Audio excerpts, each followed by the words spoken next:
Vous avez regardé l'épisode 6 de House of Dragon saison 2, vous cherchez un endroit où aller un petit peu plus loin dans votre visionnage, c'est juste ici. Bonjour à toutes et à tous, ici Mordren et aujourd'hui on fait l'analyse détaillée de cet épisode, le décryptage de ses références, on va aussi évoquer les différences avec le bouquin, et enfin, à la fin de la vidéo, et je vous préviendrai évidemment quand ça commencera, il y aura une section spoiler pour les lecteurs du livre Feu et Sang, bien entendu.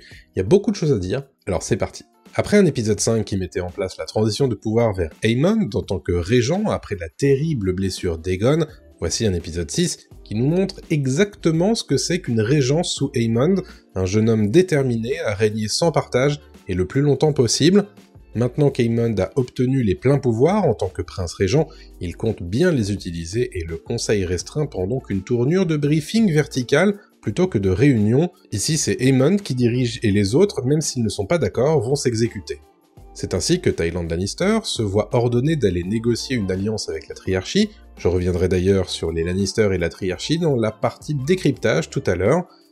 Aemond, par ailleurs, déteste qu'on le commande et a désormais toute latitude pour faire ce qu'il veut. Lorsque Jason Lannister l'appelle en renfort, il rappelle qu'il n'est pas un chien qu'on peut siffler de la sorte.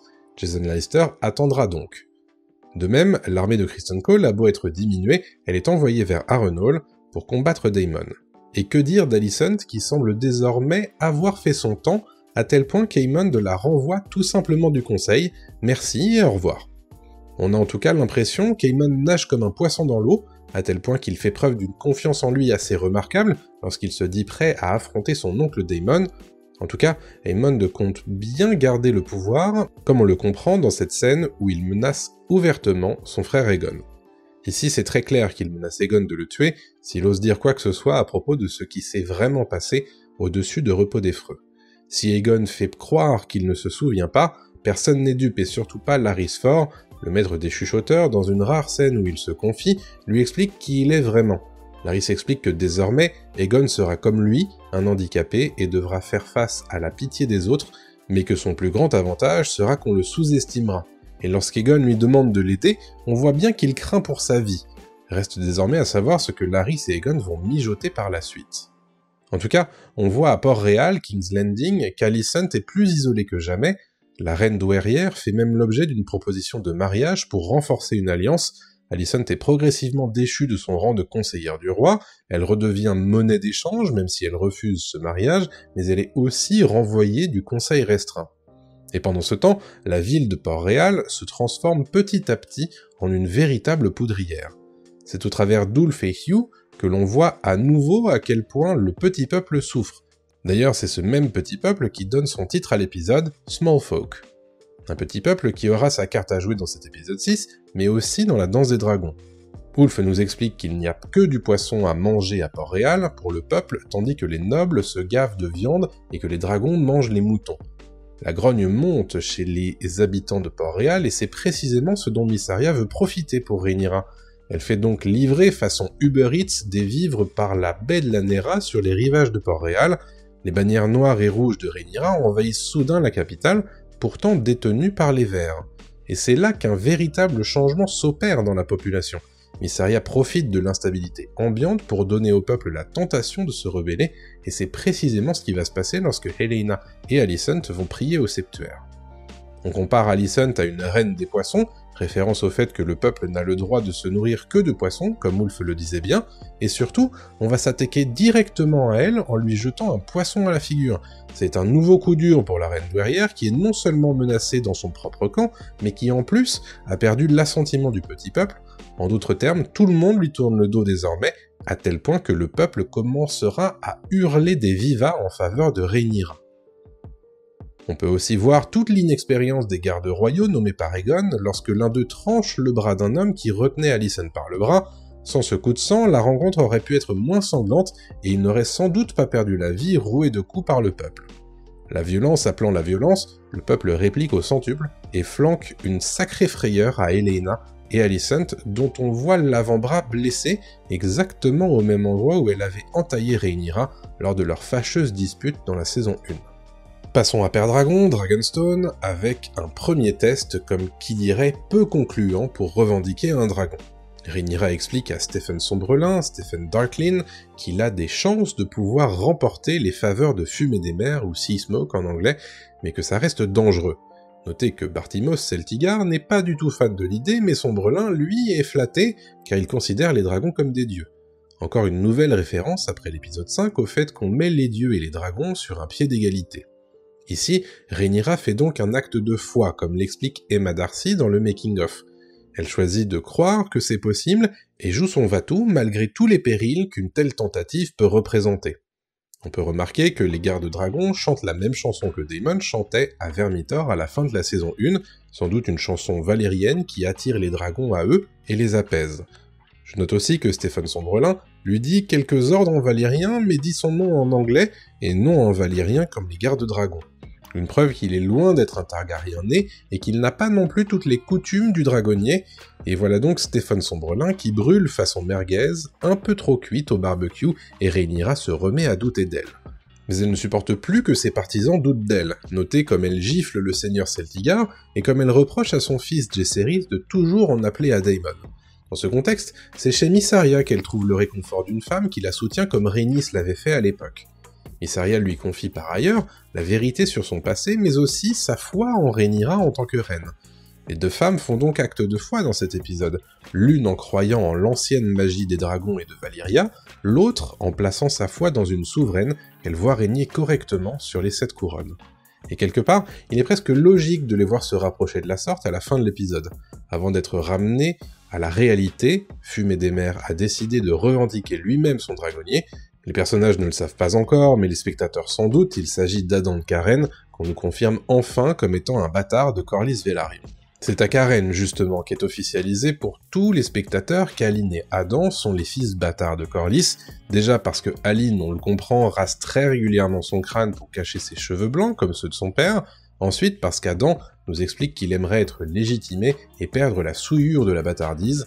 Quant à Aline, il n'a aucun espoir à ce sujet, et c'est sans doute pour ça qu'il repousse si régulièrement les tentatives de rapprochement de son père Corlys, qui aimerait pourtant voguer avec lui sur le serpent de mer. La réplique est claire, quand Aline lui demande s'il s'agit d'un ordre ou d'une requête, on voit bien que le fils ne veut rien avoir à faire avec son père. Adan, quant à lui, espère plus, et potentiellement d'intégrer la famille Velaryon. Et ce n'est pas tout à fait ça qui lui arrive à la fin de l'épisode, mais devenir dragonnier devrait sans doute l'aider à s'élever au-dessus de sa basse extraction, on l'imagine bien.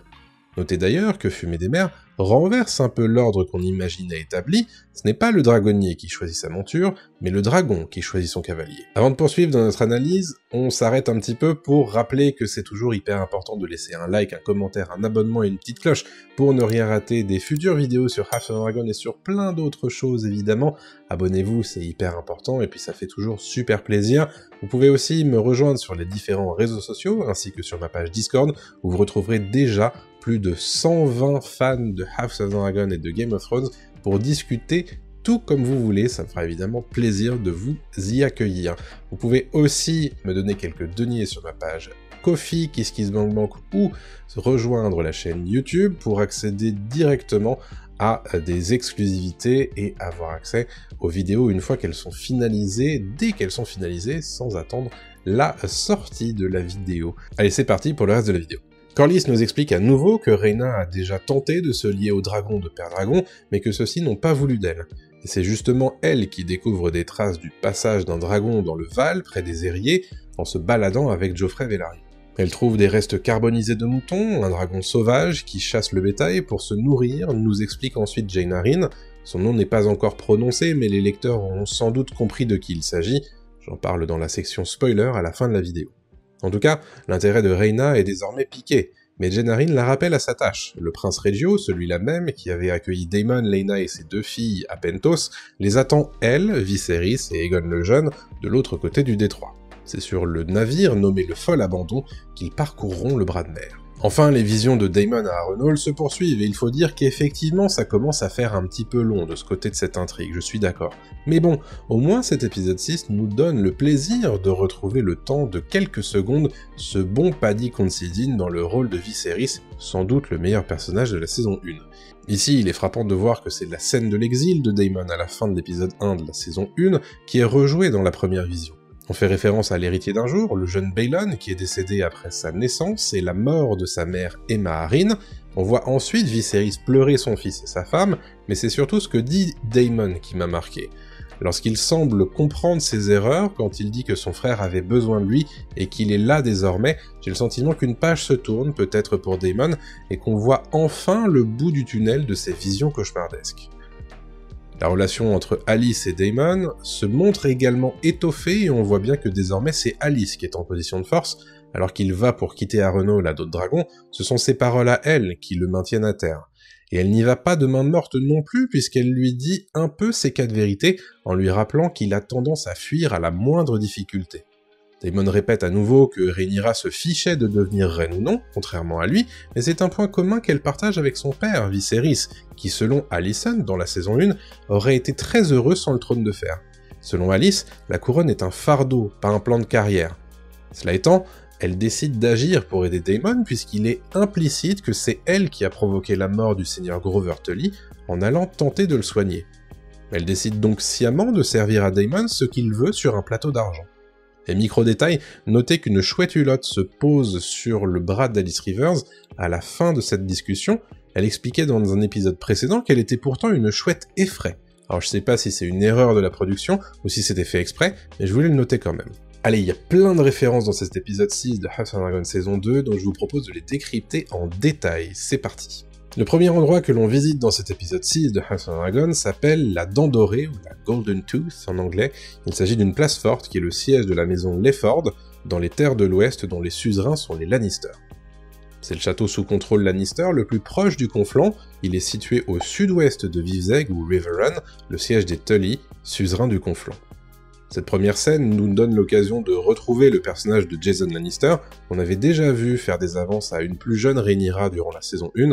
Il s'agit du jumeau de Tyland Lannister, qu'on voit plus souvent puisque on le voit durant les conseils restreints à Port-Réal. Jason Lannister est l'actuel seigneur de la maison Lannister et donc suzerain des terres de l'Ouest. Il est joué, tout comme Tyland, par Jefferson Hall.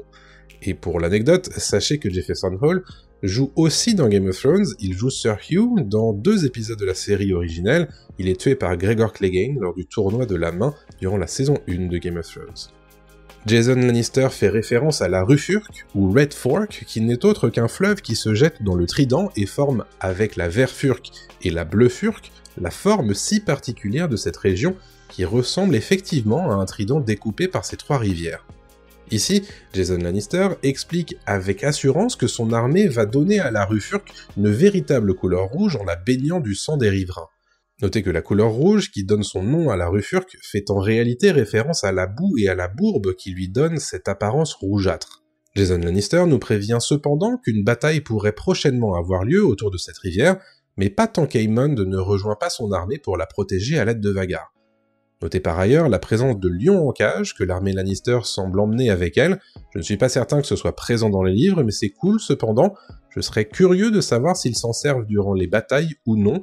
Quoi qu'il en soit, c'est un rappel bien vivant des armes de la maison Lannister, le lion doré rugissant sur fond rouge.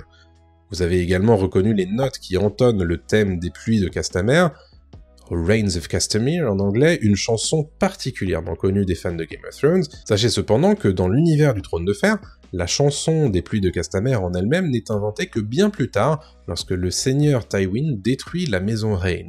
Je reste du côté des Lannister, mais cette fois je change de frère pour parler un peu de Tyland Lannister.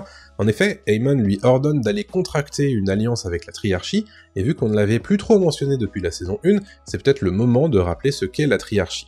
Alors il s'agit d'une alliance entre les cités libres de Myr, Lys et Tyrosh, qui se trouvent en Essos, de l'autre côté du détroit.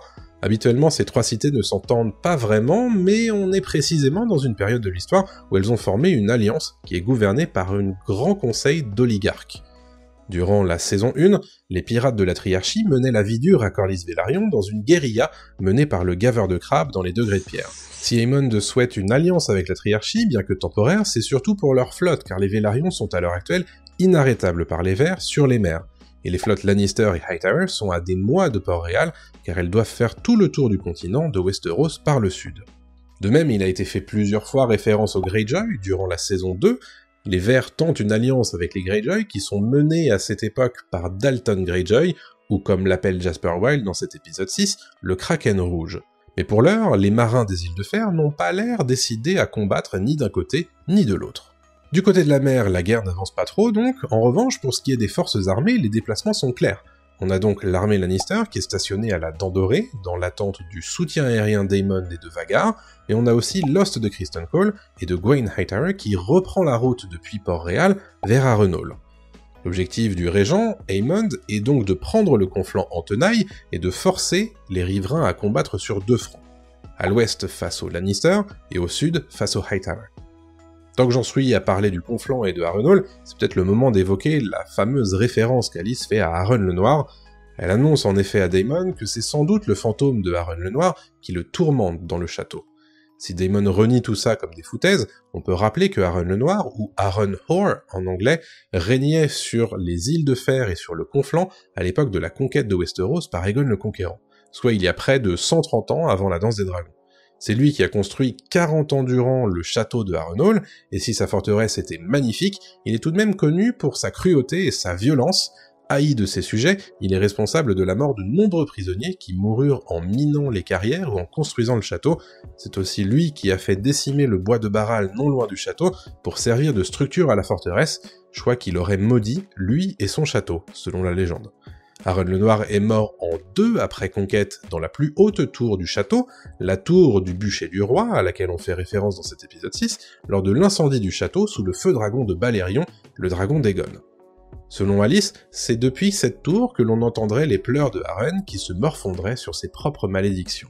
Je voulais aussi revenir sur quelques références qui ont lieu sur l'île de la Marque. Quand Corlys vient discuter avec Aline de Karen, il lui explique qu'il doit mettre le cap vers Pointe-Vive, ou Sharp Point en anglais. C'est une ville qui est située au sud du Gosier, zone dont la flotte Velaryon bloque les entrées et les sorties. La ville est le siège de la maison Barremon, une maison reconnaissable à l'espadon sur son blason et vassale de Père Dragon. Toujours à la Marque, on nous explique que Fumée des Mers, après avoir rejeté avec un certain coup d'éclat Stephen Sombrelin, a survolé la ville de Port d'Épice ou Spice Town. Il s'agit d'un des principaux ports de la baie de la Nera, qui profite notamment d'être idéalement placé sur la route de Westeros à l'entrée du Gosier, ce qui détourne une partie du trafic maritime vers Port d'Épice plutôt que Sombreval ou même Port-Réal. Passons du côté des Verts à Port-Réal. On nous explique que la localisation d'Otto Hightower n'est pas connue à l'heure actuelle, on l'imaginait partir pour Villevieille, Old Town ou Highgarden, mais les lettres envoyées vers les 2 plus grandes villes du Bief sont restées sans réponse. Voilà qui pose donc question. Est-il arrivé malheur à Otto, ou bien a-t-il simplement décidé de se rendre ailleurs? Réponse dans la suite de la saison 2, je suppose. Alicent demande à son frère Gwaine ce que devient son 3e fils, Daeron Targaryen. C'est la première fois qu'on nous le décrit avec autant de détails. Alors Daeron a 16 ans, il est vigoureux, intelligent et bon, voilà qui lui donne pas mal de qualités en comparaison à ses grands frères, n'est-ce pas? Pour rappel, Daeron est à Villevieille où il sert comme échanson et écuyer d'Ormund Hightower, le seigneur de la maison. Alors je sais pas si on va finir par le voir dans la saison 2, mais pour en apprendre plus sur lui et sa dragonne, je vous propose d'aller regarder ma vidéo qui lui est dédiée. Avant de quitter Gwaine, Alicent lui assure qu'elle va prier pour que lui et Criston Cole reviennent sains et saufs de leur campagne vers Harrenhal. Dans la religion des Sept, les nouveaux dieux donc, le guerrier est dévoué à la protection des combattants. C'est lui que prient les soldats à l'approche d'une bataille par exemple. Enfin, notez que dans la chambre d'Elaena, la jeune femme affirme qu'un de ses insectes, un grillon j'imagine, a arrêté de striduler. Est-ce une nouvelle manière symbolique de nous dire qu'un dragon est mort, ou bien qu'un personnage n'est plus de ce monde? Auquel cas ça voudrait nous parler de Rhaenys, j'imagine, à moins que ça fasse référence au fait qu'Aegon soit blessé et ait du mal à parler. Mystère. Maintenant on va établir un petit peu les différences majeures entre cet épisode 6 et ce qui est dit dans Feu et Sang, et il y a pas mal de différences, vous allez voir. Comme dans chaque épisode de la saison 2, House of Dragon introduit un certain nombre de différences plus ou moins majeures avec le livre Feu et Sang qu'elle adapte. La première que je voudrais noter survient lorsqu'Aemond ordonne à Tyrion Lannister de traverser le détroit pour aller négocier une alliance avec la Triarchie contre Rhaenyra et tout particulièrement contre la flotte Velaryon. Dans Feu et Sang, c'est une décision qui appartient à Otto Hightower et non Aemond ou bien Tyland. Notez d'ailleurs qu'on ne sait pas du tout où se trouve Otto à l'heure qu'il est, et on peut s'imaginer que son retour dans la saison 2 reste un mystère pour lui permettre un retour en fanfare, du moins c'est ce que j'imagine, et ce que j'espère aussi. Dans Feu et Sang, il y a toute une séquence où l'on va s'intéresser à tenter de revendiquer les dragons sans cavaliers qui se trouvent aux alentours de Père Dragon.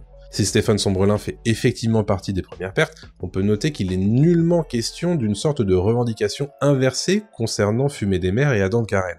En effet, dans le livre, il semble avoir revendiqué de façon tout à fait classique le dragon de Laenor Velaryon.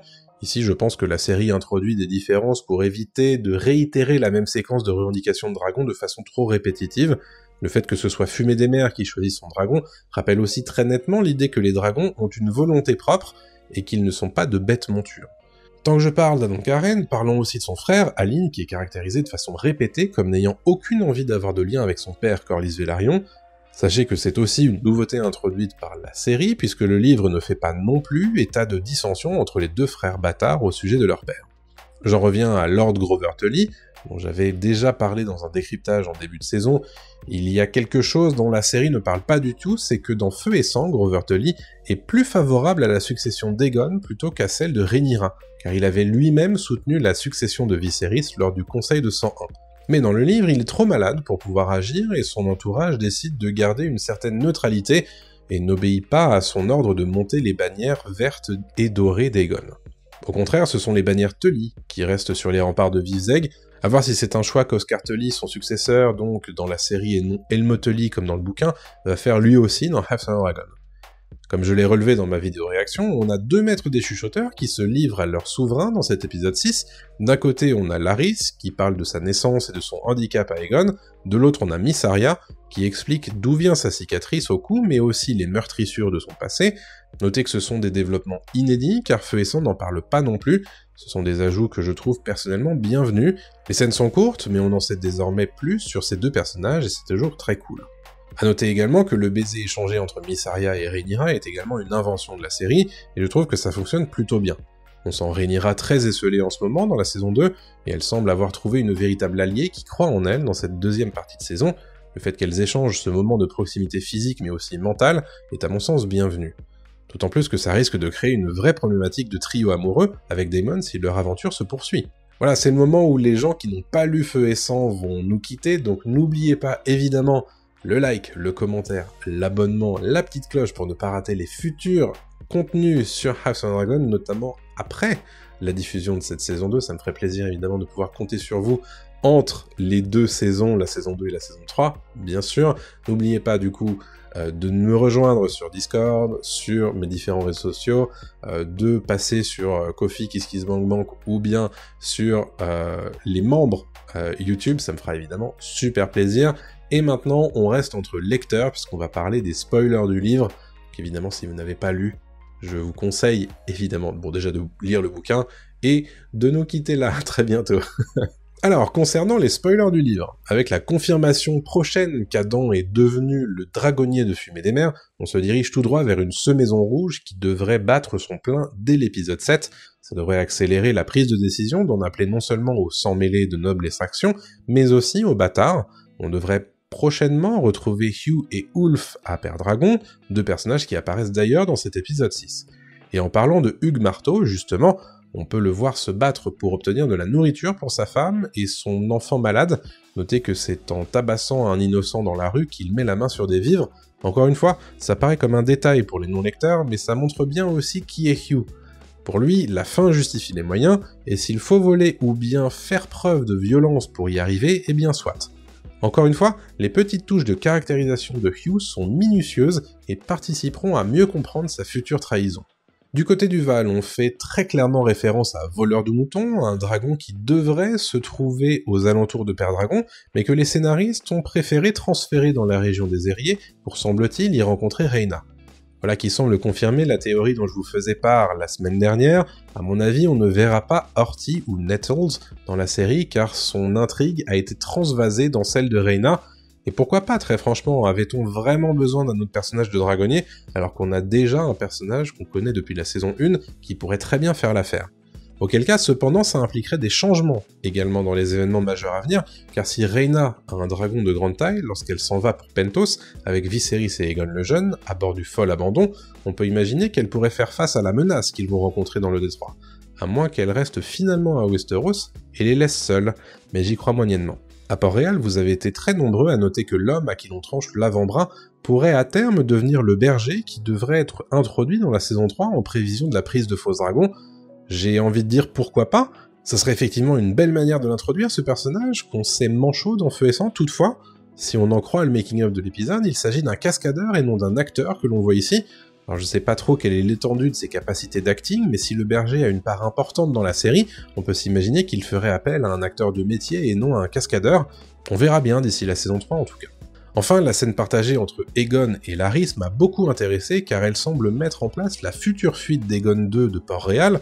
Larys explique en effet qu'il craint pour la vie du roi et on ne peut que le confirmer après les menaces à peine voilées qu'Aemond a prononcées dans les appartements du roi.